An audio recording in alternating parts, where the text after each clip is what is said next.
જેમને અલૌકિક ભગવાનને પ્રાપ્ત કરવા છે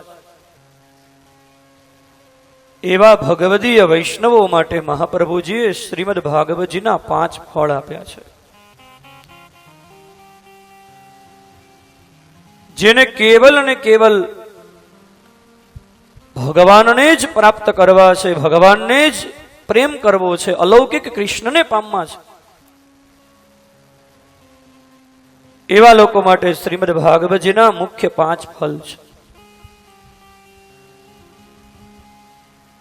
એમાં શ્રીમદ ભાગવતજીનું પ્રથમ ફળ છે આ ગ્રંથ ભગવાનમાં પ્રેમ કરાવે છે, ભગવદ પ્રીતિ. જ્યાં સુધી આપણને સંસારમાં પ્રેમ છે ત્યાં સુધી ભગવાનમાં પ્રેમ નહીં થાય. બેમાંથી એક કામ કરવું પડશે. કાં તો સંસારનો પ્રેમ છૂટે તો ભગવાન તો આપણને પ્રાપ્ત જ છે, કારણ કે ભગવાન સર્વવ્યાપક છે, એ આપણી પાસે છે જ. પણ આપણે સંસાર તરફ આપણી ગતિ છે, એટલા માટે ભગવાન હોવા છતાં પણ ભગવાનની અનુભૂતિ આપણને નથી થતી. તો કાં તો સંસાર પ્રત્યેનો પ્રેમ છોડવો પડશે, અને કાં તો પછી ભગવાનમાં પ્રેમ કરવો પડશે. કાં સંસારનો પ્રેમ છોડશો તો ભગવાનમાં પ્રેમ આપોઆપ થઈ જશે, અને કાં પછી ભગવાનમાં પ્રેમ કરશો તો સંસારનો પ્રેમ છૂટી જશે. બેયનું ફળ એક છે. જ્યાં સુધી સંસાર પ્રત્યેની આસક્તિ છે ત્યાં સુધી પ્રભુ વાલા નહીં લાગે. જેવી રીતે તાવ આવતો હોય ને ત્યારે કદાચ ગમે એટલું મિષ્ટાન આપવામાં આવે ને છતાં એ મિષ્ટાનમાં સ્વાદ નહીં આવે, કારણ કે જ્યાં સુધી સંસારની આસક્તિ છે ત્યાં સુધી ભગવાનમાં પ્રેમ નહીં થાય. અને ભગવાન પણ એમ વિચારે છે કે જો આને હું સંસારની વસ્તુઓ આપતો રહું, જો એમાં પ્રેમ થઈ જાય તો પછી મારી પાસે આવે નહીં, મને હેરાન ન કરે. માં હોય ને સવારમાં કામ કરતી હોય, પછી બાળક છે ને રડવા માંડે તો માં શું કરે, બાળકને છાનું રાખવા માટે પોતાને કામ હોય ને કામકાજ પતાવ હોય ને એટલે બાળકને ચોકલેટ આપે, કાલે આ ચોકલેટ ખાઈ. એટલે બાળક જો ચોકલેટમાં રાજી થઈ જાય તો પછી માને ચિંતા નહીં, તો પછી માને જે કામ કરવું એ કરે. પણ જો બાળક ચોકલેટ ન લે અને બસ મારે માં જ જોઈએ છે તો પછી માને બધાય કામ પડતા મૂકી અને બાળક પાસે બેસવું પડે. એમ ભગવાન આપણને નાની મોટી ચોકલેટો આપતા રહે, મકાન આપે, સારી ગાડી આપે, સમાજમાં માન સન્માન આપી દે. આ બધી ચોકલેટોમાં જો આપણે રાજી થઈ જાય તો ભગવાન કે મારે ચિંતા નહીં. પણ જે વૈષ્ણવ ભાગવતની કથા સાંભળી અને કેવલ ભગવાન સિવાય મારે કાંઈ ન ખપે, આ ગ્રંથ દ્વારા મહાપ્રભુજી આજ્ઞા કરે છે કે શ્રીમદ ભાગવતજી વૈષ્ણવને ભગવાનમાં પ્રેમ કરાવે છે, ભગવદ પ્રીતિ. શ્રીમદ ભાગવતજીનું દ્વિતીય ફલ મહાપ્રભુજી આપ્યું છે. આ ગ્રંથ જે સાવધાનીપૂર્વક શ્રવણ કરે એને ભગવદ પ્રાપ્તિ થઈ જાય. સજ્જનો, ભગવાન તો છે ને આપણને પ્રાપ્ત થયેલા જ છે. ભગવાન આપણાથી ક્યાંય દૂર છે જ નહીં. આપણી આજુબાજુમાં બધે જ ભગવાન છે, આપણને દેખાતા નથી. ભગવત પ્રાપ્તિ કરવાની નથી, ભગવાન તો પ્રાપ્ત થયેલા જ છે. ભગવાન પ્રાપ્ત થયેલા છે એ જાણવાનું છે. અને એટલા માટે અધ્યાત્મમાં ભગવત પ્રાપ્તિને પ્રાપ્તસ્ય પ્રાપ્તિ કહી છે, કે જે પ્રાપ્ત થયેલું છે એ જાણો કે મારી પાસે જ ભગવાન છે. અને આપણને અનુભૂતિ નથી થતી. અહીંયા આટલા વૈષ્ણવો બેઠા છે, એવું કેટલા લોકો માને છે ભગવાન સર્વવ્યાપક છે? બધાય માનીએ છે કે ભગવાન તો બધે છે. જો ભગવાન સર્વવ્યાપક હોય તો અહીંયા છે કે નથી? ભગવાન જો સર્વવ્યાપક હોય તો અહીંયા છે ને. જો ભગવાન સર્વવ્યાપક છે ને અહીંયા નથી તો એનો અર્થ થયો ભગવાન સર્વવ્યાપક નથી. તો આના ઉપરથી એક વાત સિદ્ધ થઈ ગઈ, ભગવાન અહીંયા છે. બીજી વાત, આપણે બધા એવું માનીએ છીએ કે ભગવાન સર્વદા છે, ભગવાન કાયમી છે. તો ભગવાન જો કાયમી હોય, સર્વદા હોય તો અત્યારે છે કે નથી? જો ભગવાન સર્વદા હોય ને અત્યારે ન હોય તો ભગવાનને સર્વદા કેમ કહેવાય? એટલે આના ઉપરથી બે વાત નક્કી થઈ, ભગવાન અહીંયા છે અને અત્યારે છે જ. ત્રીજી વાત, આપણે એવું માનીએ છીએ ભગવાન સર્વના માતા પિતા છે. આપણે શું કહીએ? ત્વમેવ માતા ચ પિતા ત્વમેવ, ત્વમેવ બંધુશ્ચ સખા ત્વમેવ, ત્વમેવ વિદ્યા દ્રવિણમ ત્વમેવ, ત્વમેવ સર્વમ મમ દેવ દેવ. ભગવાન બધાના માતા પિતા છે. તુમી હો માતા, તુમી હો પિતા, તમે જ મારું બધું છો, તમે જ માતા પિતા છો, તમે બંધુ છો, તમે સખા છો. તો માતા પિતા જો ભગવાન બધાના હોય તો આપણા છે કે નથી? જો ભગવાન બધાના માતા પિતા હોય તો દાખલા તરીકે એક માતા પિતા હોય ને એને 4 સંતાન હોય, તો માતા પિતાના પ્રેમનો ભાગ પડે કે 25% પ્રેમ મોટા દીકરા ઉપર, 4 દીકરા છે તો 25% પ્રેમ બીજા નંબરના દીકરા ઉપર, 25% પ્રેમ ત્રીજા નંબરના દીકરા ઉપર, કે બધા ઉપર એક સરખો જ પ્રેમ હોય? ભગવાનનો પ્રેમ બધાના ઉપર એક સરખો હોય તો ભગવાન આપણાય છે જ. એવું નથી કે સાધુ સંતોના જ ભગવાન છે, ભગવાન આપણાય છે. અને ચોથી વાત, આપણે બધા એવું માનીએ છીએ કે ઈશ્વર સર્વભૂતાનાં હૃદયે અર્જુન તિષ્ઠતિ ભ્રામયન સર્વભૂતાની યંત્રારૂઢાની માયા. ભગવાન બધાના હૃદયમાં રહે છે. જો ભગવાન બધાના હૃદયમાં હોય તો પછી આપણામાં છે જ. તો સજ્જનો, આના ઉપરથી 4 વાત નક્કી થઈ. ભગવાન અત્યારે છે, અહીંયા છે, આપણા બધાયના છે અને આપણા બધામાં છે. તો પ્રશ્ન એ થાય, તો એ પ્રભુ આપણને દેખાતા કેમ નથી? અહીંયા છે, આપણા બધાયના છે, આપણા બધામાં છે, અત્યારે છે જ, તો પછી આપણને દેખાતા કેમ નથી? એનું કારણ એ છે, આપણું મુખ એના તરફ નથી, આપણું મુખ સંસાર તરફ છે. જે દિવસે સંસાર તરફથી આપણું મોઢું ફરી જશે તે દિવસે ભગવાન તો પ્રાપ્ત થયેલા જ છે. એ બિલકુલ આપણાથી દૂર છે જ નહીં. પણ આપણી જ્યાં સુધી સંસારમાં પ્રીતિ છે, જ્યાં સુધી સંસાર આસક્તિ છે, ત્યાં સુધી ભગવદ આસક્તિ નહીં થાય. અને એટલા માટે ભાગવત થી પેલું ફળ મળે, ભગવાનમાં પ્રેમ થાય. અને પછી જેનામાં પ્રેમ થાય ને એ વસ્તુ કે એ તત્વને પ્રાપ્ત કર્યા વગર તમે રહી ન શકો. અસ્તિત્વનો નિયમ છે કે જેમાં તમને રસ આવે છે, જેમાં તમને પ્રેમ છે, એને તમે પામ્યા વગર રહી ન શકો. સંસારમાં પણ એક વસ્તુ આપણને ગમી જાય તો આપણે એ વસ્તુ મેળવવાનો સતત પ્રયત્ન કરશું. મને આ ગાડી બહુ ગમી છે, મારે એક વખત આ ગાડી લેવી છે. મને આવું મકાન બહુ ગમે છે, મારે આવું મકાન એક વખત બનાવવું છે. મને આ કપડા બહુ ગમી ગયા, મારે આવા જ કપડા લેવા છે. તો એનો અર્થ એ થયો કે જેનામાં પ્રેમ થાય એને પામ્યા વગર રહી ન શકાય. તો શ્રીમદ ભાગવતજી બીજું ફળ આપે છે, જ્યારે વૈષ્ણવને ભગવાનમાં અતિ પ્રેમ થઈ જાય ત્યારે મહાપ્રભુજી આજ્ઞા કરે છે કે પછી એ વૈષ્ણવ ભગવાન વગર રહી ન શકે. એને ભગવાન વગર ક્યાંય ચેન ન પડે. અને અત્યંત જ્યારે ભગવાનમાં વિરહ થઈ જાય ત્યારે પહેલા તો પ્રભુ હૃદયમાં પ્રગટે અને પછી પ્રભુ એ વૈષ્ણવની સન્મુખ પ્રગટ થઈ જાય. એ શ્રીમદ ભાગવતજીનું દ્વિતીય ફલ છે, ભગવદ પ્રાપ્તિ. મહાપ્રભુજી તૃતીય ફલ બતાવે છે કે એક વખત ભગવદ પ્રાપ્તિ થઈ ગઈ. ભગવત પ્રાપ્તિ એટલે ભગવાન મારા છે ને હું ભગવાનનો છું, આવું જ્યારે નક્કી થઈ જાય ને ત્યારે ત્રીજું ફળ આ મહાપ્રભુજી આપે છે અને એ છે સર્વત્ર ભગવદ કૃપાનો અનુભવ. જે પરિસ્થિતિ આવે દરેક પરિસ્થિતિમાં તમને ભગવાનની કૃપા અનુભવાય. કે દુઃખની પરિસ્થિતિ આવે તો એમાંય ભગવાનની કૃપા દેખાય, સુખની પરિસ્થિતિ આવે તો એમાંય ભગવાનની કૃપા દેખાય, રોગની પરિસ્થિતિ આવે તો એમાંય ભગવાનની કૃપા દેખાય, માનની પરિસ્થિતિ આવે તો એમાંય ભગવાનની કૃપા, અપમાનની પરિસ્થિતિ આવે તો એ ભગવાનની જ કૃપા. એ એક દ્રઢ ભાવ થઈ જાય. સર્વત્ર ભગવત કૃપાનો અનુભવ. અને ભગવાનની કૃપા તો છે ને બધાયના ઉપર એક સરખી છે. જેવી રીતે પવન કોઈ દી પક્ષપાત નથી કરતો કે બધાયને એક સરખો જ મળતો રહે, જેવી રીતે સૂર્ય કોઈ દી પક્ષપાત નથી કરતા, એ બધાયને એક સરખો જ પ્રકાશ આપે, એ રીતે ઈશ્વર કોઈ દી પક્ષપાત નથી કરતા. એ બધાયના ઉપર એક સરખી જ કૃપા કરે છે. ચાહે ગુંડો હોય તોય ભલે કે ચાહે વૈષ્ણવ હોય તોય ભલે, બધાયના ઉપર એક સરખી ભગવાનની કૃપા હોય. પણ એ કૃપાનો અનુભવ કોને થાય, એ કૃપાનો લાભ કોણ ઉઠાવી શકે? જે ભગવાનનો થઈને રહે ને એ. શંકરાચાર્યજી ભગવદ્ ગીતાના શાંકર ભાષ્ય ઉપર જે એમણે ભગવદ્ ગીતા ઉપરનું જે ભાષ્ય લખ્યું એમાં શંકરાચાર્યજી એક બહુ સરસ દ્રષ્ટાંત આપ્યું છે કે શિયાળાના સમયમાં કડકડતી ઠંડીમાં એક જણ અગ્નિ તપાવી અને તાપવા બેઠો, અગ્નિ પ્રગટાવી અને તાપતો હતો. તો એ માણસને બહુ મજા આવતી હતી.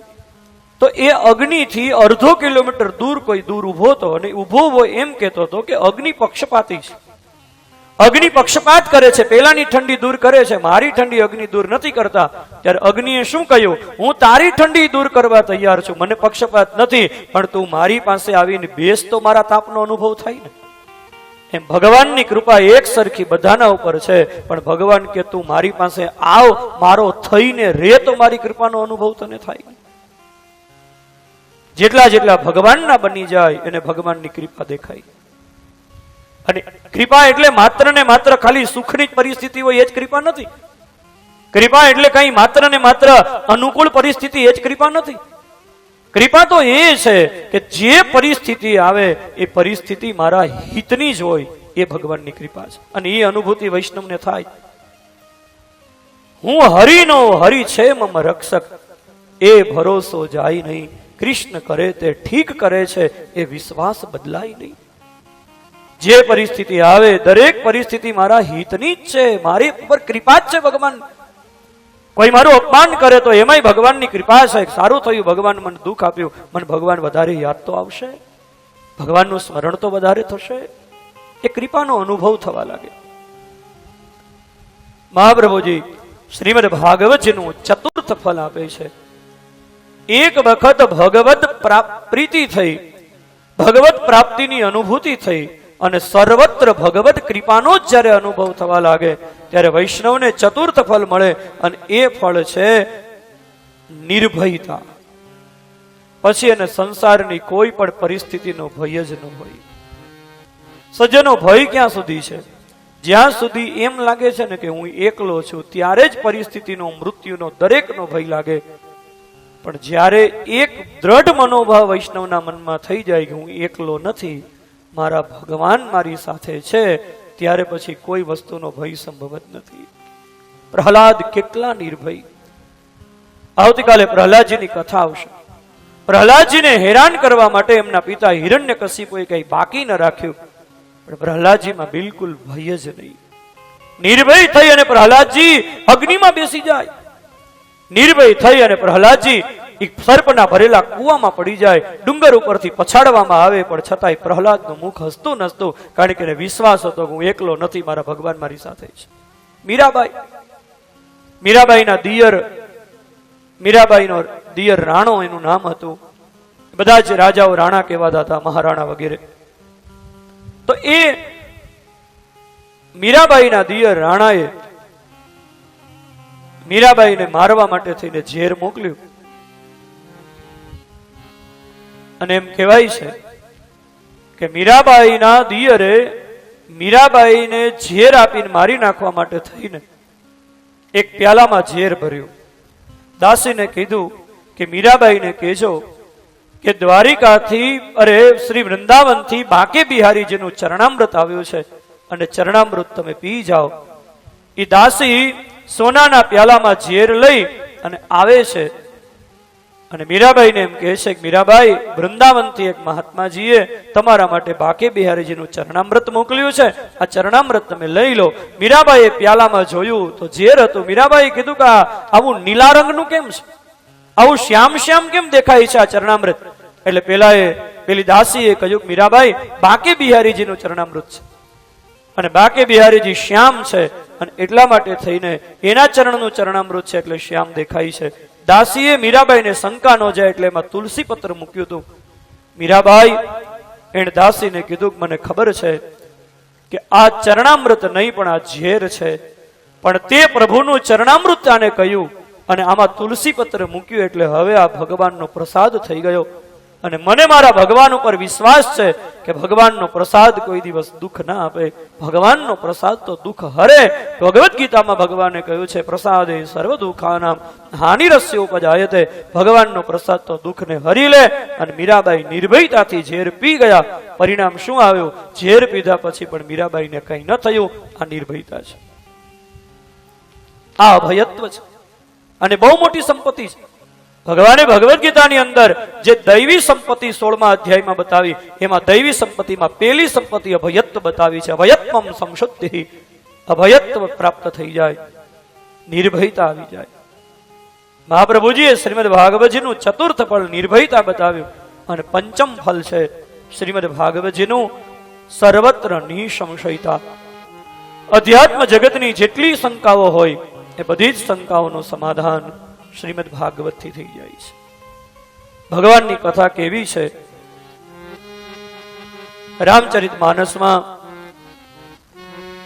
તુલસીદાસજીએ ભગવાનની કથાને એક બહુ સુંદર ઉપમા આપી છે. રામ કથા સુંદર કરતારી, રામ કથા સુંદર કરતારી,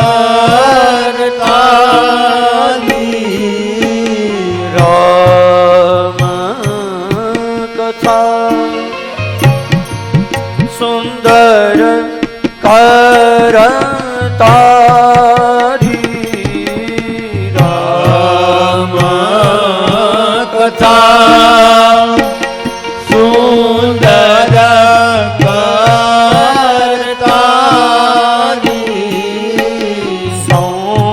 સંશય બિહગ ઉડાવન હારી, સંશય વિહગ ઉડાવન હારી,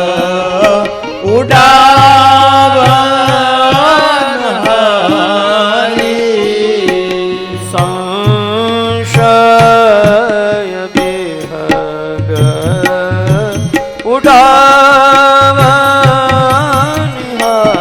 હારી, સંશય વિહગ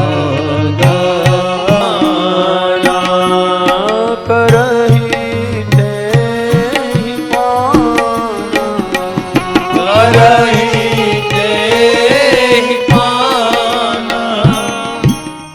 રામ કથા સુંદર કરતારી, સંશય બિહગ ઉડાવની હારી. ભગવાનની કથા એવી સુંદર હાથની તાળી છે કે જેમ પક્ષીઓ ચણતા હોય અને એ શાંત ચણતા પક્ષીઓ કોઈ તાળી પાડે અને જેમ પક્ષીઓ ઉડી જાય, એમ ભગવાનની કથાથી સાધકની તમામ શંકાઓનું સમાધાન થઈ જાય. આવા 5 ફળ શ્રીમદ ભાગવતજીના છે. ભગવત પ્રીતિ, ભગવત પ્રાપ્તિ, ભગવદ કૃપા, નિર્ભયતા અને સંશયોનું સમાધાન. આવા 5 ફળ જેમના છે એ શ્રીમદ ભાગવતની કથા છે. અને એ ભાગવતજીના મહાત્મ્યનું દર્શન આપણે કર્યું.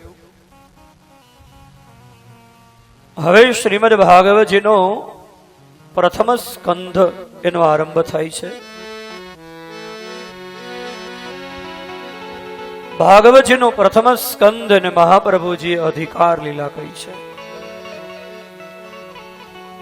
જીવનો જ્યારે અધિકાર સિદ્ધ થાય, જીવ જ્યારે અધિકારી બને, ત્યારે સદગુરુ સામે ચાલીને મળે.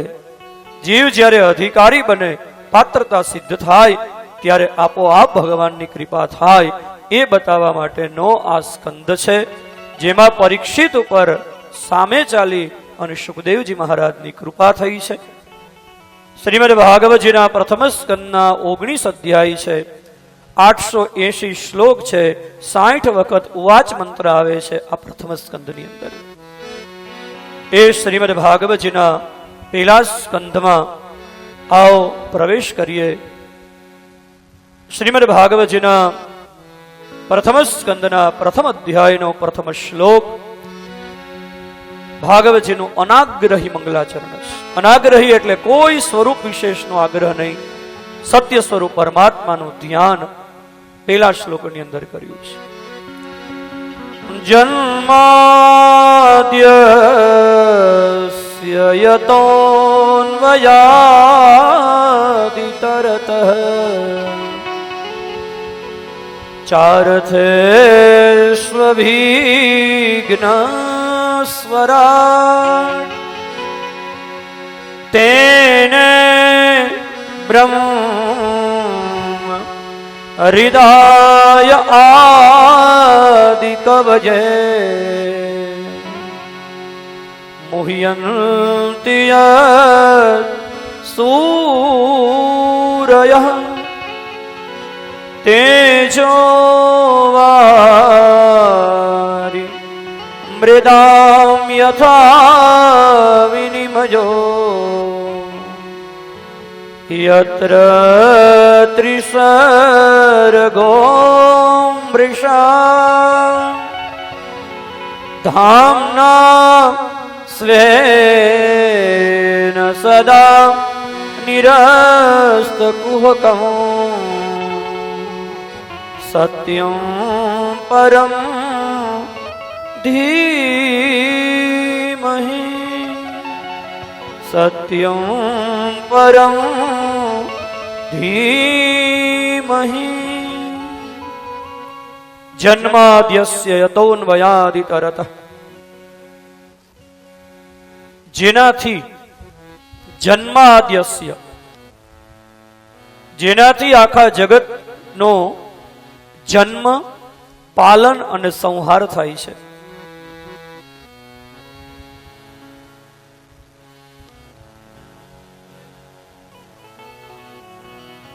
જે તત્વની માયાના હિસાબે આ જગત અસત્ય હોવા છતાં પણ સત્ય સ્વરૂપે ભાસે છે, જે જગત હકીકતમાં સત્ય છે, સત્ય સ્વરૂપે દેખાય છે, જે તત્વની માયામાં આદિ કવિ બ્રહ્મા વગેરે પણ મોહિત થાય છે. તેજો વારી મૃદામ યથા વિનિમયો, જેવી રીતે તેજ અને પ્રકાશ એ બંનેના વિનિમયથી પાણી ન હોવા છતાં પાણી દેખાય, જેને આપણે ઝાંઝવાના જળ કહીએ. માટી અને તેજ ભેગા થાય તો પાણી જેવું દેખાય, હકીકતમાં પાણી છે નહીં. એમ હકીકતમાં સંસાર ન હોવા છતાં પણ જેની માયાના હિસાબે સંસાર સત્ય દેખાય છે, એવા ત્રિસર્ગો મૃષા ધામના સ્વેન સદા નિરસ્તવ, જે પોતાની જ સ્વયં પ્રભાથી પ્રકાશિત છે, જેને પ્રકાશ આપવા માટે થઈ અને કોઈ વસ્તુની જરૂર નથી, જે સ્વયં પ્રકાશિત છે, એવા સત્ય સ્વરૂપ પરમાત્માનું અમે ધ્યાન ધરીએ છીએ. ધીમહિ, ધ્યાનથી આરંભ થયો છે. કોના ધ્યાનથી? તો કે સત્ય સ્વરૂપ પરમાત્માના ધ્યાનથી. તો કે સત્ય કોણ? તો કે રામ, કૃષ્ણ, મહાદેવ, માતાજી, જેને તમે માનતા હોય એ તત્વ એટલે સત્ય. વ્યાસજીએ વિચાર એ કર્યો કે શ્રીમદ ભાગવતને બિન સાંપ્રદાયિક ગ્રંથ રાખવો છે. શિવ પુરાણ જે શિવના ભક્તો એ સાંભળે, દેવી પુરાણ માતાજીના ભક્તો એ સાંભળે, પણ ભાગવતજીને વ્યાસજીએ વિચાર કર્યો મારે સંપ્રદાયથી પર રાખવો છે, અને ભાગવત બધા જ સંપ્રદાયના લોકો આજે પણ સાંભળે છે. શું કામ? કારણ કે શ્રીમદ ભાગવતજી એ બિન સાંપ્રદાયિક ગ્રંથ છે. જેમ પરબે પાણી પીવા માટે કોઈ પણ જ્ઞાતિનો જઈ શકે, ત્યાં ધર્મનો બાદ ન હોય, પાણીનું પરબ હોય ત્યાં સંપ્રદાયનો બાદ ન હોય, એમ શ્રીમદ ભાગવતજી એ બિન સાંપ્રદાયિક પિયાવ છે, બિન સાંપ્રદાયિક પરબ છે. અહીંયા જે આવે એની ત્રિષા શ્રીમદ ભાગવતજી छिपावे છે, શાંત કરે છે ત્રિષા. અને એટલા માટે થઈને શ્રીમદ ભાગવતજી એમાં વ્યાસજી આરંભમાં સત્ય સ્વરૂપ પરમાત્માનું ધ્યાન ધર્યું છે. નહીતર વ્યાકરણની દ્રષ્ટિએ કદાચ રામમ પરમ ધીમહિ કહ્યું હોત તો ચાલત, કદાચ ભાનુમ પરમ ધીમહિ કર્યું હોત તો ચાલત, શક્તિમ પરમ ધીમહિ કહ્યું હોત તો ચાલત, કદાચ શિવમ પરમ ધીમહિ, શંભુમ પરમ ધીમહિ એમ કહ્યું હોત તો વ્યાકરણનો દોષ ના આવત. એકય ભગવાનનું નામ ન લીધું, સત્ય સ્વરૂપ પરમાત્માનું ધ્યાન ધર્યું. એના દ્વારા વ્યાસજીએ બધા જ સ્વરૂપોને સ્વીકાર્યા છે. બીજા શ્લોકમાં શ્રીમદ ભાગવતજીનો નિષ્કપટ ધર્મ અનુબંધ ચતુષ્ટય બતાવ્યો. અધિકારીશ્ચ સંબંધ વિષયશ્ચ પ્રયોજનમ, 4 અનુબંધ ચતુષ્ટય હોય. આ શ્રીમદ ભાગવતજીના અધિકારી કોણ છે? તો કહ્યું નિર્મત્સરાણામ સતામ. આ શ્રીમદ ભાગવતજીના શ્રેષ્ઠ અધિકારી એટલે આનો લાભ કોણ ઉઠાવી શકે? કે જે નિર્મત્સર બની ગયા છે, જેનામાંથી મત્સર નીકળી ગયો છે. મત્સર એટલે અહંકાર, મારા જેવું આ જગતમાં કોઈ નથી, એવા નિર્મળ પુરુષો આના શ્રેષ્ઠ અધિકારી છે. અધિકારીશ્ચ સંબંધ, આનો સંબંધ કોની સાથે છે? તો કે સદ્યો હૃદય વરુદ્ય તેત્ર કૃતિભી શુશ્રુભી તત્ક્ષણાત. આ શ્રીમદ ભાગવતજીનું શ્રવણ કરે એને તત્ક્ષણ કથા સાંભળતા સાંભળતા જ ભગવત પ્રાપ્તિની, ભગવત પ્રેમની અનુભૂતિ થવા લાગે. આ ગ્રંથનું પ્રયોજન શું છે?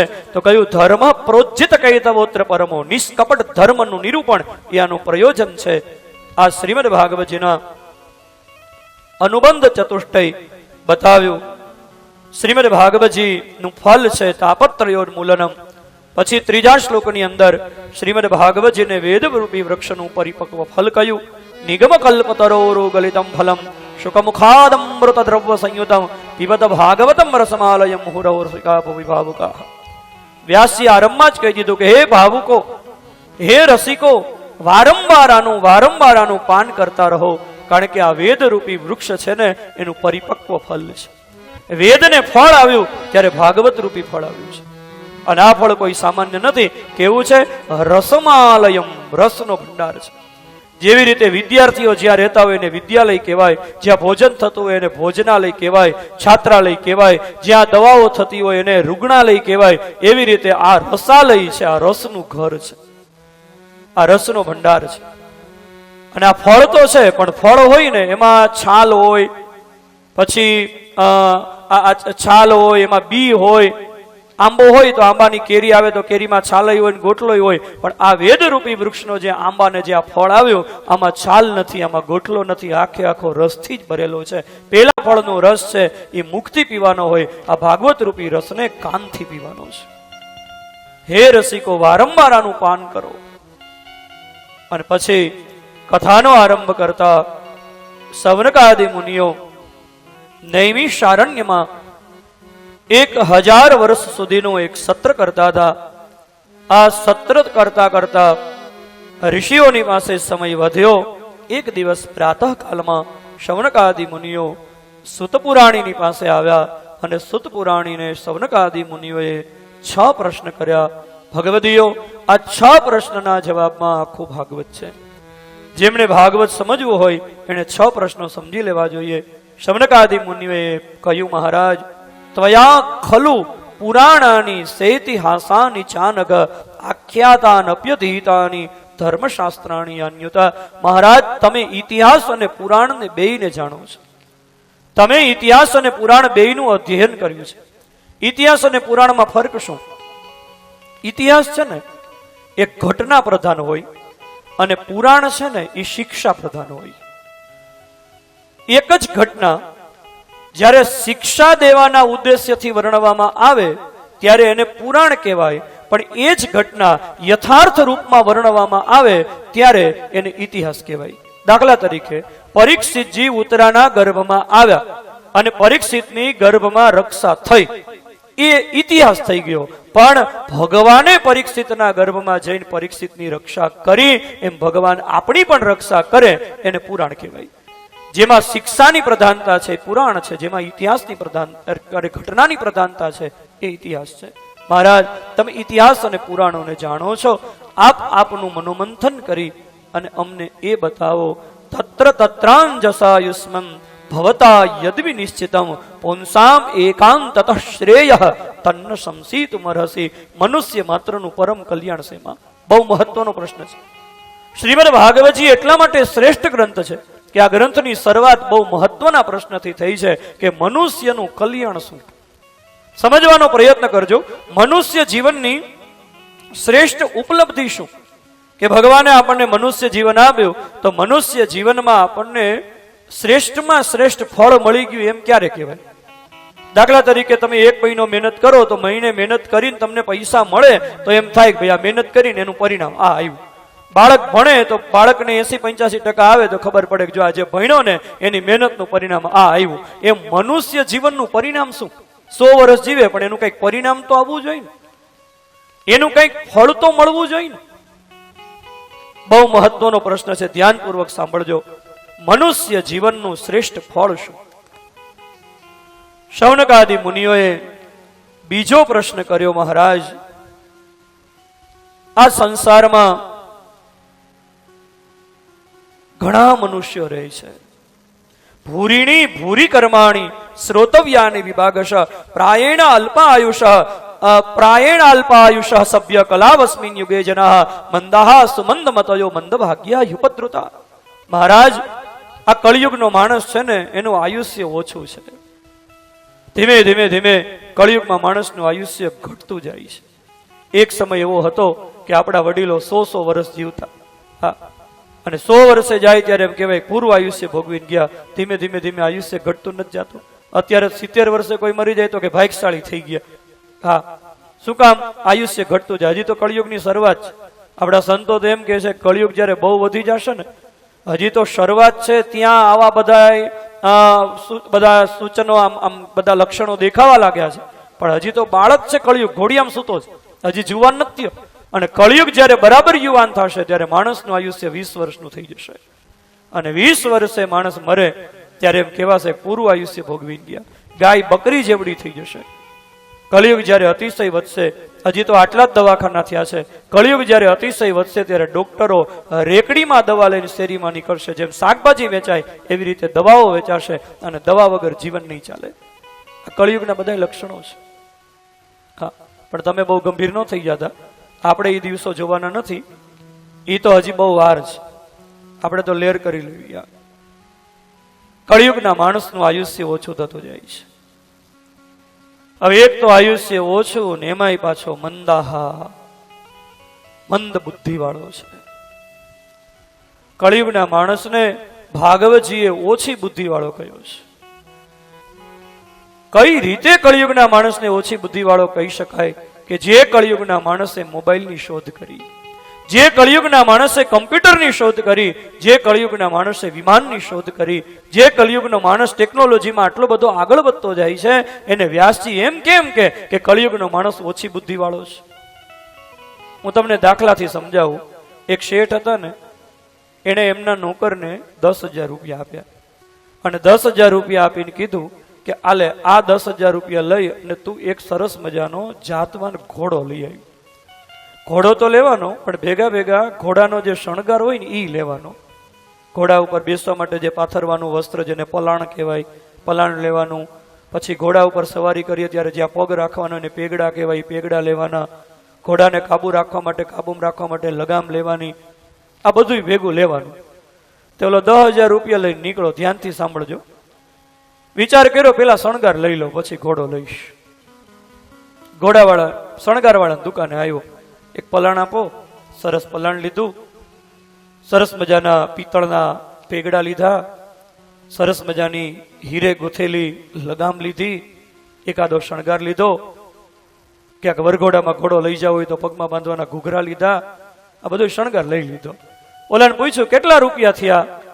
એટલે ઓલાએ કીધું 7,000. 7,000 શણગારને આપી દીધા. હવે 3 વૈધા. તે ઘોડાવાળા પાસે આવીને કે એક સરસ મજાનો ઘોડો જોઈશ. તો ઓલાએ બધાએ સરસ મજાના ઘોડા બતાવ્યા. એમાંથી એક ઘોડો પસંદ કર્યો. એ કે લાવો પૈસા. તો આની પાસે 3,000 રૂપિયા હતા. ઘોડાવાળાએ કીધું સ્ટાર્ટિંગ કિંમત 7,000 છે, 3,000 માં ઘોડો ન આવે, વયા જાવ પાછા. એટલે ઓલા 7,000 નો શણગાર અને 3,000 રોકડા શેઠની પાસે લઈને આવ્યો. શેઠને કે જો શેઠ આ પલાણ. શેઠ પલાણને જોઈને રાજી થઈ ગયા કે બહુ સરસ છે, આના ઉપર બેહવાની બહુ મજા આવે, મખમલનું છે. પેગડા તો કે પિત્તળના ઓરિજિનલ. લગામ તો કે બહુ સરસ. બધું જોયું. શેઠ કે મૂળ મુદ્દો ક્યાં? જેના ઉપર આ બધો શણગાર કરવાનો છે ઈ ક્યાં? તો કે ઈ તો આ 7,000 માં બધું આવ્યું, 3,000 માં ઘોડો ન આવ્યો, તો શણગાર લઈને આવ્યો. તો શેઠ નોકરને ખીજાણા કે આ બધો શણગાર મારે તારી માથે નાખવો. મૂળ મુદ્દો તો તું લઈ આવ્યો નહીં. સમજાય છે? 10,000 રૂપિયા લઈને ગયો.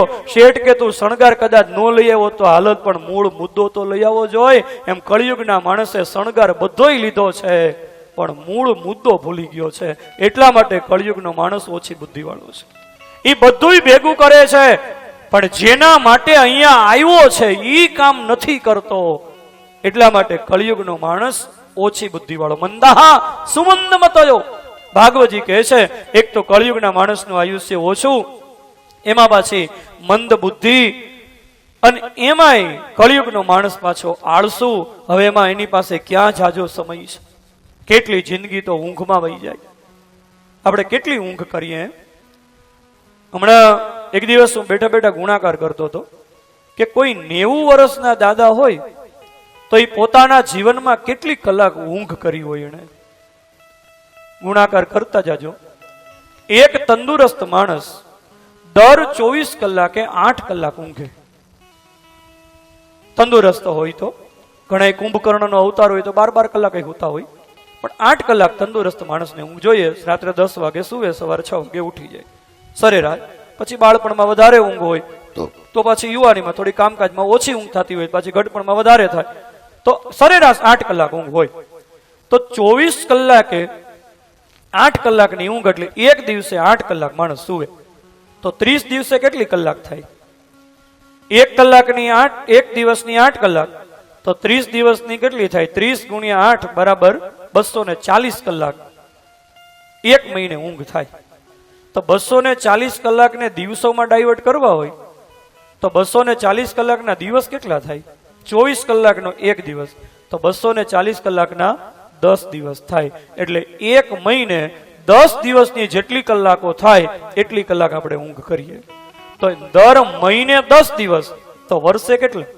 12 મહિના છે તો 12 ગુણ્યા 10 બરાબર 120 દિવસ દર વર્ષે માણસ ઊંઘ કરે તો 120 દિવસના મહિના કેટલા થાય? 30 દિવસનો એક મહિનો તો 120 દિવસના 4 મહિના થાય. એટલે વર્ષે 4 મહિના માણસ ઊંઘ કરે. હવે 4 મહિના એક વર્ષમાં ઊંઘ કરે તો વર્ષના 4 મહિના થયા એટલે વર્ષનો ત્રીજો ભાગ થયો ને, 4 તેરી 12. તો એક વર્ષનો ત્રીજો ભાગ ઊંઘ કરે તો એનો અર્થ એ થયો કે આખી જિંદગીનો ત્રીજો ભાગ ઊંઘમાં જાય તો કોઈ 90 વર્ષ જીવે તો 90 વર્ષનો ત્રીજો ભાગ કેટલો થાય? 30 વર્ષ થાય. 90 વર્ષ કોઈ માણસ જિંદગી જીવે તો 30 વર્ષ ઊંઘમાં પસાર કરે. લ્યો, વાય તો 60 વૈધા. હવે એમાં કેટલાય બાળપણના, કેટલાય યુવાનીમાં, કેટલાય વ્યવહાર ચલાવવામાં, આમાં કળિયુગના માણસની પાસે ક્યાં જાજો સમય છે કે વેદને વાંચી લે, પુરાણોને વાંચી લે, શાસ્ત્રોને, ઉપનિષદોને વાંચી લે. મહારાજ તમે અમને જે બધાયનો સાર હોય ને એ કહી દો, કારણ કે જાજો સમય નથી. બધાય હું કહેવા માંગે છે? વેદ, ઇતિહાસ, ઉપનિષદો, પુરાણો બધા એ કહો.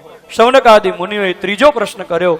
ભગવાન શ્રી કૃષ્ણ વસુદેવ અને દેવકીને ત્યાં અવતાર લઈને પધાર્યા, એ પ્રભુનું અવતાર લેવાનું વિશિષ્ટ કોઈ કારણ હોય તો કહો. ચોથો પ્રશ્ન, ભગવાન શ્રી કૃષ્ણએ 11 વર્ષ સુધી વ્રજમાં રહ્યા, મથુરામાં રહ્યા, 100 વર્ષ પ્રભુ દ્વારિકામાં રહ્યા અને જેવી લીલાઓ કરી એ કહો. પાંચમો પ્રશ્ન, ભગવાનના શ્રી કૃષ્ણ સિવાયના અન્ય ક્યાં ક્યાં અવની ઉપર અવતારો થયા. અને છેલ્લે છઠ્ઠો પ્રશ્ન, દ્વાપરની સમાપ્તિ સુધી તો પ્રભુ બિરાજતા હતા પૃથ્વી ઉપર, તો ત્યાં સુધી તો દ્વાપરની સમાપ્તિ સુધી તો પ્રભુએ ધર્મને સાચવ્યો, પણ શ્રી કૃષ્ણ આ અવની છોડી અને ગયા પછી ધર્મ કમ શરણંગત, ધર્મ કોના શરણે ગયો એ બતાવો. અને એ વખતે બીજા અધ્યાયમાં વ્યાસજી લખે છે, શૌનકાદિ મુનિઓના પ્રશ્નથી ઇતિ સંપ્રશ્ન સંવૃષ્ટો વિપ્રાણામ રોમ હર્ષણી. રોમ હર્ષણી એટલે રોમ હર્ષણ સૂતના પુત્ર ઉગ્રશ્રવા. અહીંયા ઉગ્રશ્રવાને રોમ હર્ષણી કયા છે. રોમ હર્ષણી એટલે રૂવાડે રૂવાડા પુલકિત થવા લાગે. શૌનકાદિ મુનિઓના પ્રશ્નથી સૂતજી એકદમ પુલકિત થઈ ગયા, એટલા માટે અહીંયા રોમ હર્ષણી શબ્દનો પ્રયોગ થયો છે. શૌનકાદિ મુનિઓના પ્રશ્નથી સૂતજી આનંદિત થઈ ગયા.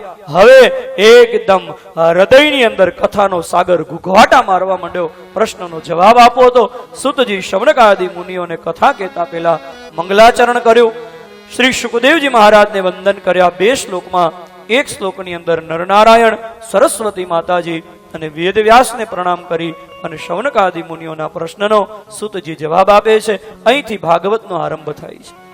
સૂતજી કહે છે, ઋષિઓ તમે બહુ સારો પ્રશ્ન કર્યો છે. મુનયઃ સાધુ પૃષ્ઠોહમ ભવદભીર લોકમંગલમ યત્કૃતઃ કૃષ્ણ સંપ્રશ્નો યેનાત્મા સુપ્રસિદ્ધતે. તમારા પ્રશ્નના જવાબમાં તમારું એકનું નહીં આખા જગતનું હિત સમાયેલું છે. સાંભળો, હું તમને તમારા પ્રશ્નનો જવાબ આપું. મનુષ્ય માત્રનું પરમ કલ્યાણ છે માં. સજ્જનો, સાવધાનીથી સાંભળજો. ભાગવતજીના પ્રથમ સ્કંદનો 2 અધ્યાય અતિ મહત્વનો અધ્યાય છે, અદ્વિતીય અધ્યાય છે. આમાં સાધન માર્ગ, યોગ માર્ગ, જે કાંઈ મનુષ્ય જીવનનું ફળ છે બધું આમાં વ્યાસજી આપી દીધું છે.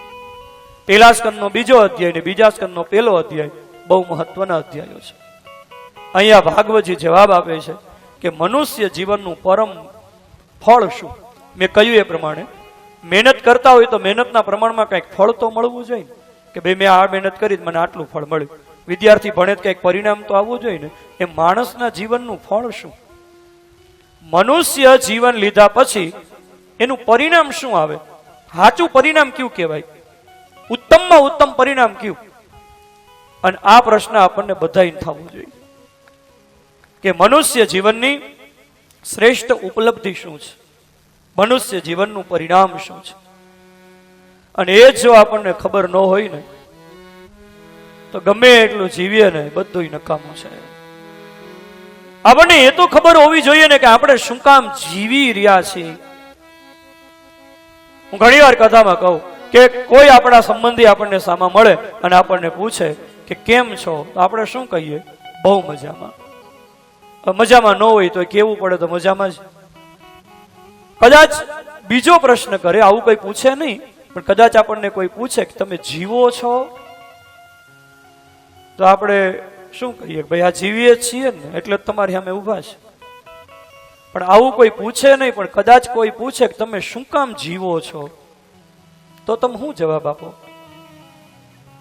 તમે જીવો છો એ વાત તો સાચી, પણ હું કામ જીવો છો? તમે જીવી રહ્યા છો એ તો દેખાય છે, પણ શા માટે?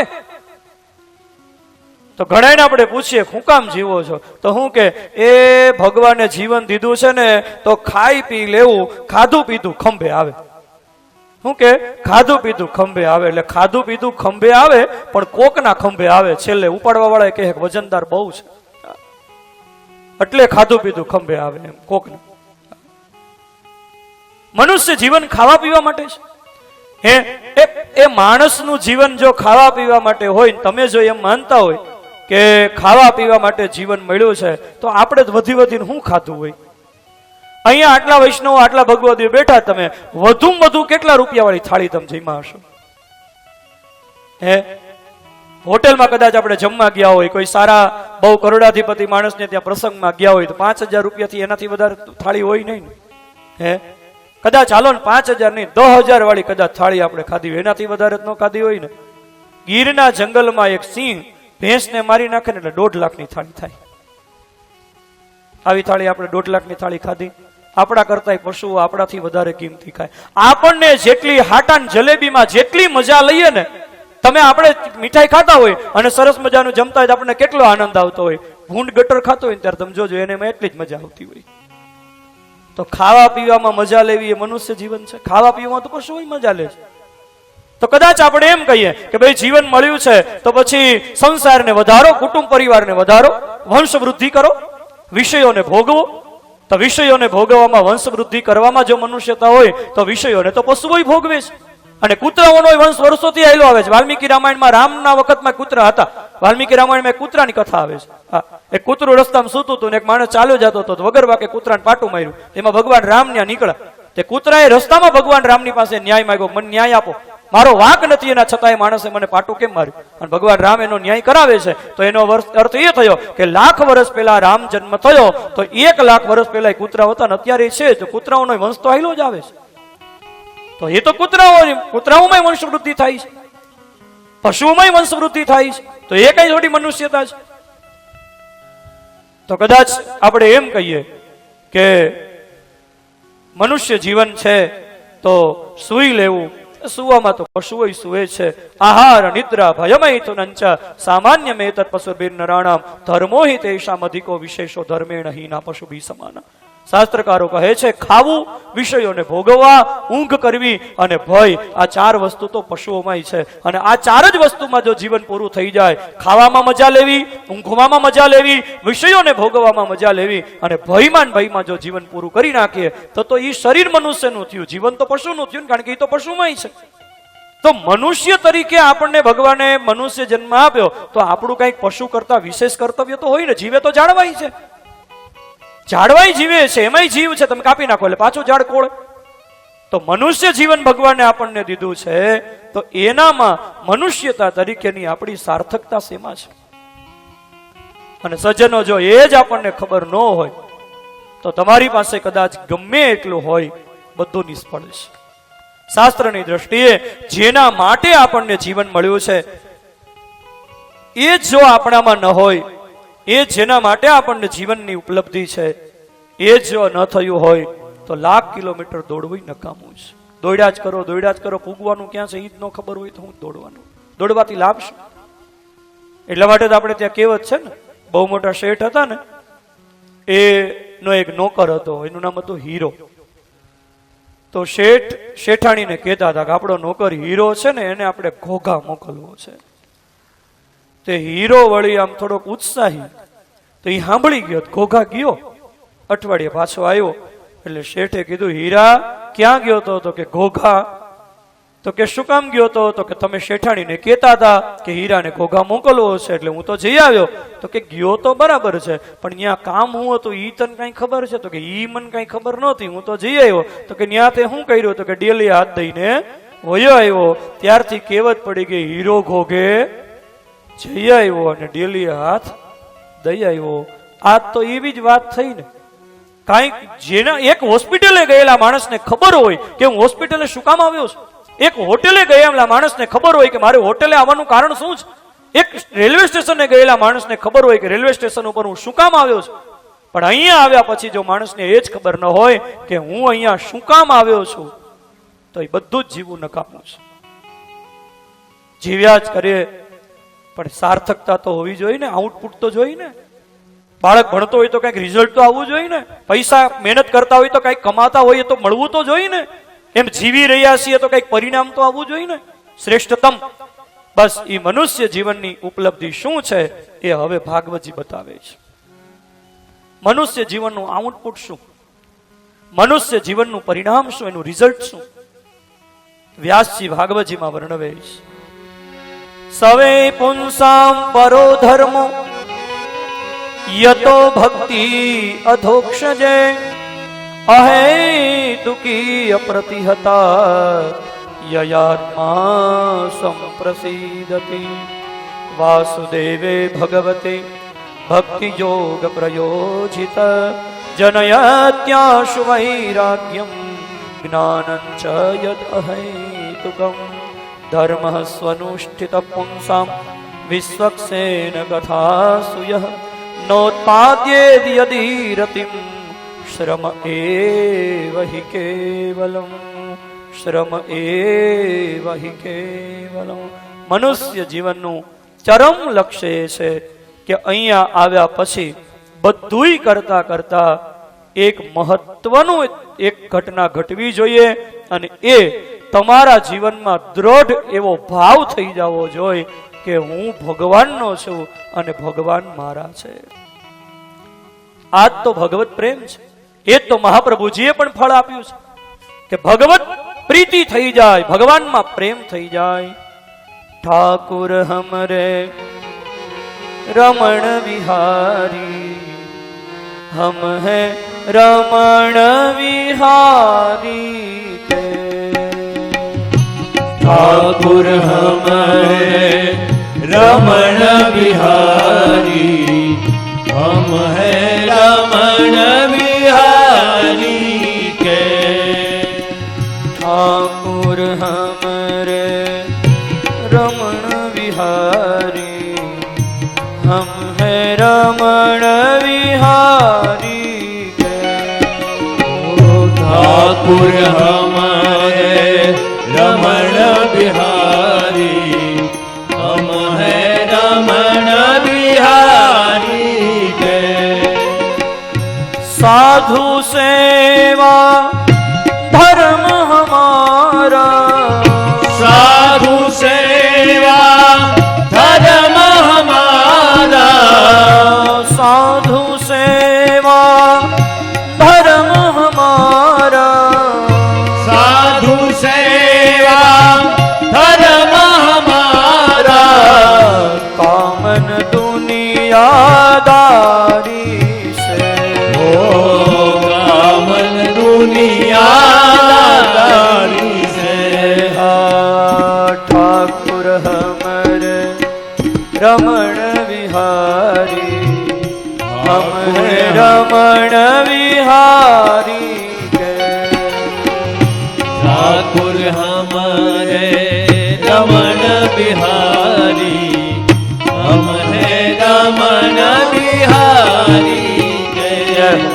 सवे पुंसां परो धर्मो यतो भक्ति अधोक्षजे, अहेतुक्य प्रतिहता ययात्मा संप्रसीदते। वासुदेवे भगवती भक्ति योग प्रयोजितः, जनयत्याशु वैराग्यं ज्ञानं च यत् अहेतुकम्। મનુષ્ય જીવનનું ચરમ લક્ષ્ય એ છે કે ભગવદ પ્રીતિ માટે જે કાંઈ થાય એ બધું ભગવાન માટે. સંસારમાં રહેવાની ના નથી. સંસાર એ ભગવાનનો રચેલો બગીચો છે. સંસારમાં રહેવું એ પાપ નથી, પણ ભગવાનને ભૂલીને સંસારમાં રહેવું એ પાપ છે. ખાવું એ પાપ નથી, પણ ભગવાનને ભૂલીને ખાવું એ પાપ છે. જેના માટે આવ્યા છીએ થવું જોઈએ. સ્વાધ્યાય પરિવારના આદ્ય સ્થાપક પૂજ્ય પાંડુરંગ શાસ્ત્રીજી એક બહુ સરસ દ્રષ્ટાંત આપતા કે એક શેઠે એમનો જે મુનિમ હતો, એમનો જે માણોતર હતો, એમને 50,000 રૂપિયા આપી અને કલકત્તા મોકલ્યો અને કહ્યું કે આ 50,000 રૂપિયામાંથી તારે દુકાન માટે થઈને આટલી આટલી વસ્તુ ખરીદી લાવવાની છે.